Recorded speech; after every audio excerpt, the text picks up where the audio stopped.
funguo 5 za ufalme wa Mungu. Baada ya kutoka kule kote kule, tunaenda kujifunza kwa dakika chache hizi. Nitatembea kwa haraka sana, kwa hiyo nisikilize kwa makini na kwa haraka ili tuenze kwenda vizuri. Mathayo 16 mstari wa 13 mpaka 19. Mathayo 16 mstari wa 13. Kuna habari nzuri sana hapa. Inasema hivi: basi Yesu akaenda pande za Kaisaria Filipi, akawauliza wanafunzi wake akasema, watu hunena mwana wa Adamu kuwa ni nani? Wakasema, wengine hunena Yohana Mbatizaji, wengine Elia, wengine Yeremia au mmojawapo wa manabii. Akawaambia, nanyi mwaninena mimi kuwa ni nani? Simon Petro akajibu akasema, wewe ndiye Kristo, mwana wa Mungu aliye hai. Wow. Wewe ndiye mfalme uliyekuja duniani kurejesha ufalme wa Mungu. Sikiliza, ukiona kwamba jinsi ambavyo alimtambulisha na Yesu, kwa nini alimwambia hivi? Sikiliza kwa mstari wa 17, anasema hivi: Yesu akajibu akamwambia, heri wewe Simoni Bayona, kwa kuwa mwili na damu havikufunulia hili, bali Baba yangu aliye mbinguni. Kuna maana ya kumwambia hivi, wewe sio akili zako na sio macho yako na sio ufahamu wako leo kufunulia haya. Wewe umeenda ndani zaidi katika ufalme ule mwingine, umeona mambo haya. Ndio maana wengine walikuwa wanahangaika Yohana Mbatizaji, wengine Yeremia, wengine Elia. Hata leo kuna watu wanahangaika Yesu ni nani, si ndio? Ndio.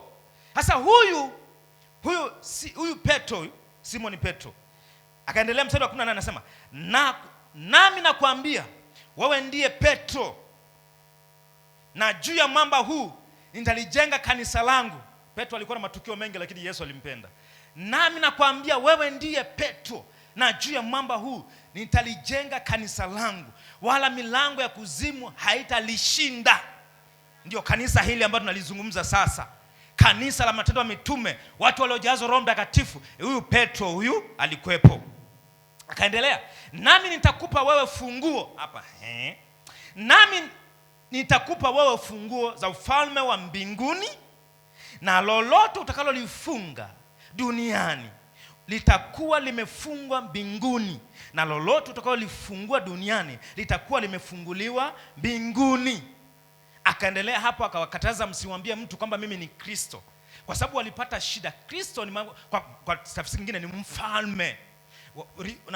Nani wameimba hapa, Huduma Group wamempamba vizuri sana.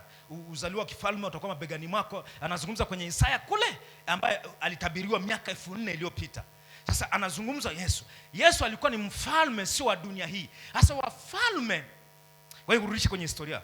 Baada ya anguko kidogo pale, tunaona kwamba Mungu alianza kumfundisha mwanadamu utawala wa kifalme na kuaje. Ndio maana unakuta akina mfalme Herode, akina mfalme mfalme Suleimani. Mungu alianza kuwafundisha taratibu kuhusu ufalme ambao waliupoteza kwa kimwili, ufalme unakuaje. Ndio maana nakwambia paka leo tuna ufalme. Uingereza kule kuna ufalme, na Warabuni kule wana mfalme, si na nani ufalme. Sasa ameenda Kristo anayezungumza, mfalme huyu aliyokuwa anazungumza, mfalme wa wafalme, Bwana wa mabwana. Mnakumbuka ile andiko linasema hivyo. Sasa mfalme huyu anayezungumzwa hapa ndio Kristo mwenyewe ambaye ameshakuja. Sasa yaani Petro alishafunuliwa huyu ni mtu wa namna gani. Sawa, watu wa Mungu. Hakujua kwamba huyu ni Yesu tu, mwana wa Yusufu aliyozaliwa Mariamu. Hakujua hilo. Yeye alishagundua huyu ni nani. Yeye kuangika na kina Elia, kuangika na kina nani. Wanafunzi wengine walivyokuwa najibu kule, wengine wanasema wewe ni Elia, wengine wanasema wewe ni Yeremia, wengine wanasema si wewe ni nani. Kila mtu alikuwa anaongea kwake. Kila mtu alikuwa anaongea kwake. Sasa Kristo wakati anakuja hapa alikuwa anamaanisha mfalme ameshakuja. Tuko sawa sawa, watu wa Mungu. Sasa katika ufalme huu ambao nauzungumza hapa, ufalme huu wa Mungu, achana ufalme ule wa giza, nazungumza ufalme wa nuru.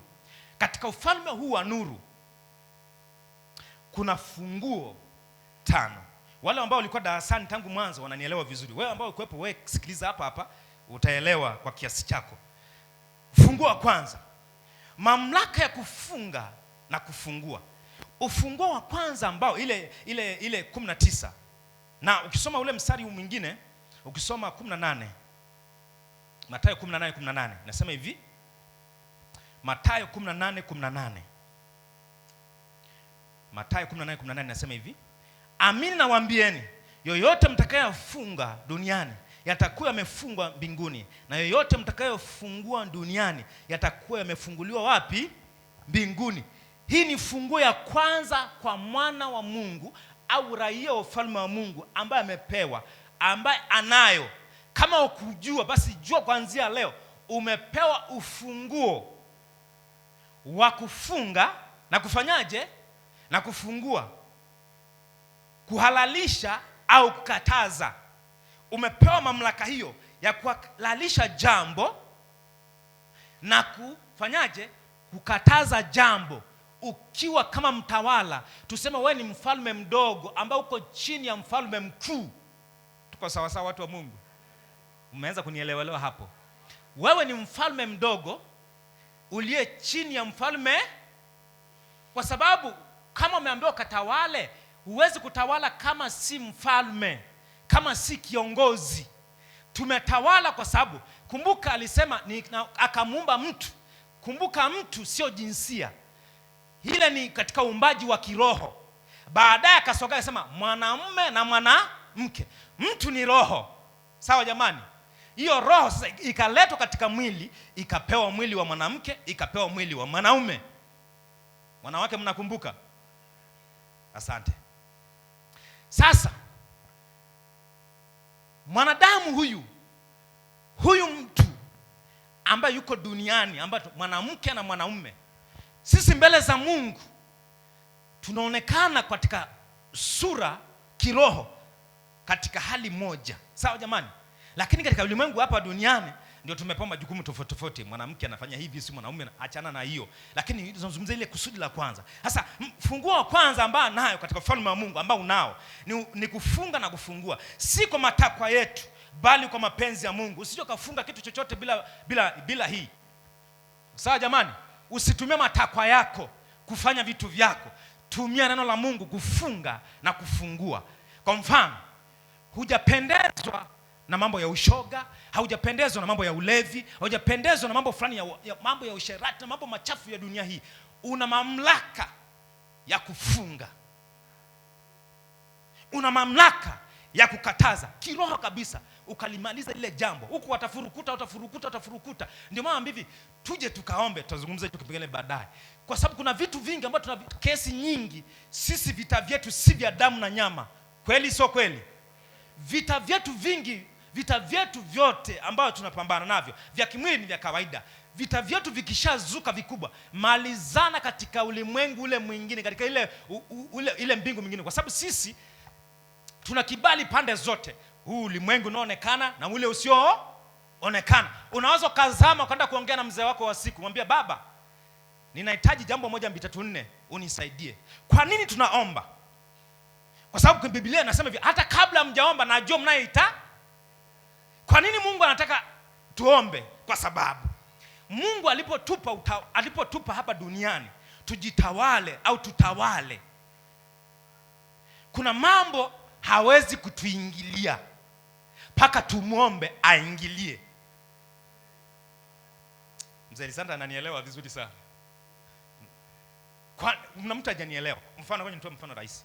Wewe ni mzazi, umezaa mtoto wako, anafika umri wa kuoa au kuolewa, anatoka nyumbani kwako, anaenda kuanzisha maisha yake bila kukuomba jambo fulani. Unautawala kwenda nyumbani kwake kienyeji, kuingia chumbani kwako, kufanya unavyotaka kama mtoto wako. Wazazi mnafanya hivyo? Na ukijaribu unaweza kufurumushwa. Pamoja wewe ni nani? Ni mzazi. Huwezi kuingia kwenye chumba cha mtoto wako pamoja wewe ni baba, wewe ni mama. Kweli sio kweli? Unaweza kaingia kwenye kitanda cha mtoto wako analala na mke wake na mume wake ukalala. Haiweze? Ndio maana kuna kabila fulani, mama mkwe na mkwe, achana ya sasa hivi, anajificha kwenye kona ya mlango, alafu anapiga sayu na nani? Na mkwe, hawaonani. Lakini mtoto, mama mzima anamwogopa kijana wa miaka 20, mama wa miaka 60 anamwogopa mkwe. Kwa nini? Ameshagawa majukumu, ameshamwachia, ameshaanzisha utawala mwingine ambaye amempa kibali na amembariki. Sasa Mungu alipotubariki, alipotupa hii dunia, ametupa tutawale, tuna haki zetu. Ndio maana nakwambia hivi, sio haki yako kulala njaa. Unanielewa? Tunalala njaa kwa sababu ya kutokujua kwetu, kwa sababu ya ujinga wetu. Mnanikubali au mnikubali? Unakufa njaa si kwa sababu kosa la Mungu, ni wewe hujajua haki zako. Na tulisema hivi, kama mnakumbuka, katiba yetu na mwongozo wetu wa ufalme na kuishi ni nini? Neno la Mungu, Biblia. Haki zako na mambo yako yako hapa ndani. Hakuna kitabu bora duniani kama Biblia. Sema uisome tu. Ndio maana ukitaka kujua hii ni jambo bora, kama hauna usingizi, shika Biblia, utapata usingizi haraka sana na miayo mingi sana. Kama una matatizo ya kulala usiku, una matatizo si nini, msongo wa mawazo na nini, unashindwa kulala, shika Biblia, utalala mapema sana. Kwa wale watu ambao hawajavuka kwenye eneo hilo, lakini waliovuka wanaelewa ninachokizungumza. Kwa Biblia unahitaji kumwomba Mungu akusaidie, Roho Mtakatifu akusaidie uisome, na Roho Mtakatifu akufundishe namna ya kile ambacho kinazungumzwa. Sasa umenielewa sasa? Kwa nini nakwambia kwamba Mungu hawezi kutuingilia ovyo ovyo? Anataka tumuombe kwa sababu alishatukabidhi utawala wa hapa duniani, sisi tuishi, tumwakilishe. Tukimhitaji anatutaka tumuombe, japo ana mamlaka ya kutenda hata kabla hatujamuomba. Si tuko sawa sawa? Ni eneo lake, lakini ni eneo ambalo ametupa tulimiliki. Ndio maana hakurizika akamleta tena Kristo aje afanyaje? Aje atawale.